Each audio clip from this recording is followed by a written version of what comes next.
Assalamualaikum warahmatullahi wabarakatuh.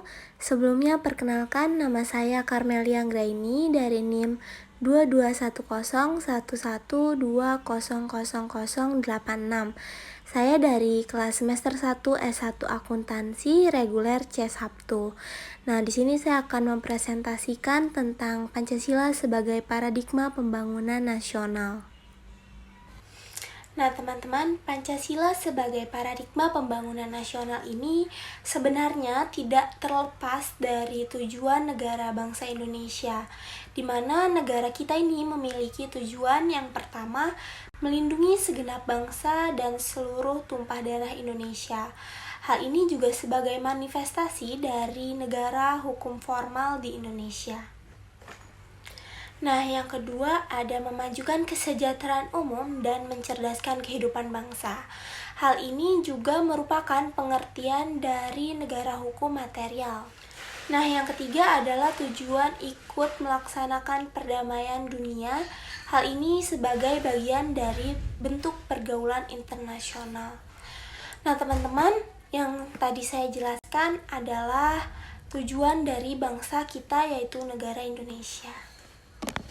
Nah, sekarang kita akan bahas kepribadian Indonesia yang terkandung dalam Pancasila. Kepribadian Indonesia yang terkandung dalam Pancasila ini terdiri dari dua hakikat. Hakikat yang pertama yaitu hakikat abstrak manusia Indonesia yang monopluralis. Hakikat manusia yang monopluralis ini mempunyai arti manusia mempunyai susunan kodrat yang terdiri dari jiwa dan raga.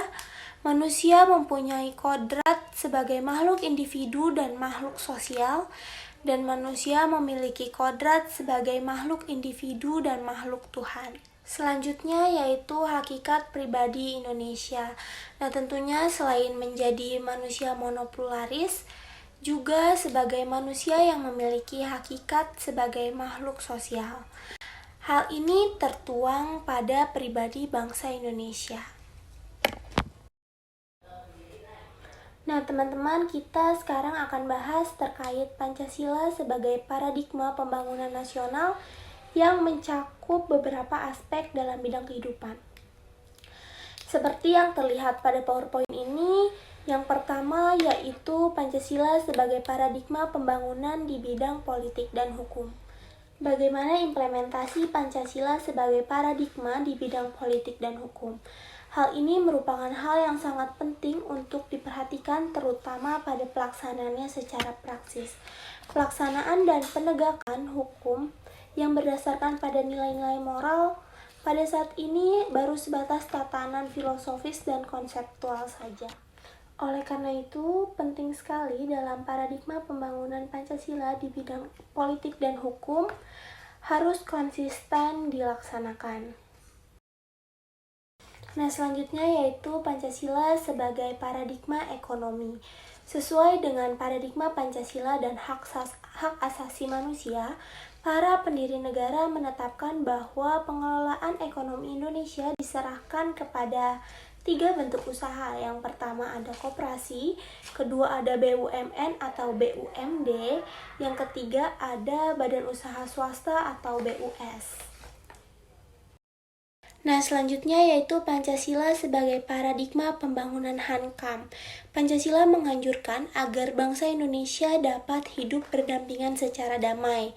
Hal ini harus ditunjang dengan pelaksanaan tugas TNI Polri yang harus berdasarkan asas sila-sila Pancasila.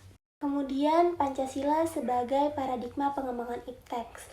Terdapat beberapa poin. Yang pertama ada IPTEX yang seimbang antara rasional dan irasional, antara akal, rasa, dan kehendak. Yang kedua ada dasar moralitas untuk pengembangan IPTEX dan bertujuan untuk kesejahteraan umat manusia. Nah, teman-teman, poin kedua ini perlu dijadikan fondasi karena dengan moral yang bagus, pengembangan IPTEX dapat digunakan dengan sebaik-baiknya untuk kesejahteraan umat manusia. Yang ketiga yaitu pengembangan IPTEX untuk mengembangkan rasa nasionalisme, kebesaran bangsa, dan keluhuran bangsa. Hal ini juga merupakan poin yang harus dilaksanakan. Yang keempat, yaitu pengembangan ipteks dilakukan secara demokratis, mendapatkan kebebasan yang seluas-luasnya. Namun perlu diingat teman-teman, hal tersebut tetap harus dipertanggungjawabkan. Dan yang terakhir, yaitu pengembangan ipteks untuk keadilan seluruh rakyat Indonesia tanpa terkecuali. Selanjutnya, Pancasila sebagai paradigma pengembangan kehidupan beragama. Tentunya dalam pelaksanaannya kita tidak boleh memaksakan agama kepada orang lain, menghormati orang lain untuk beribadat sesuai dengan agama dan kepercayaannya.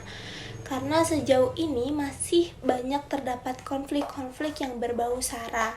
Harapannya hal ini tidak terjadi lagi karena pada dasarnya kewajiban untuk beragama itu hak setiap orang dan tidak dapat diganggu-gugat. Nah, yang terakhir yaitu Pancasila sebagai paradigma reformasi. Pancasila sebagai kristalisasi nilai-nilai dasar yang diyakini kebenarannya lalu dijadikan tolak ukur, perbuatan atau tindakan dan ucapan dapat dibenarkan selama tidak bertentangan dengan nilai-nilai Pancasila. Oleh karena itu, di era reformasi ini dalam segala aspek bidang kehidupan harus berlandaskan dengan nilai-nilai Pancasila.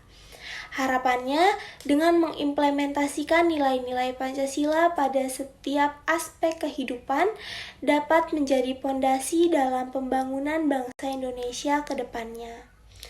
Nah, teman-teman, mungkin itu saja yang dapat saya sampaikan. Kurang lebihnya mohon maaf. Terima kasih. Wassalamualaikum warahmatullahi wabarakatuh.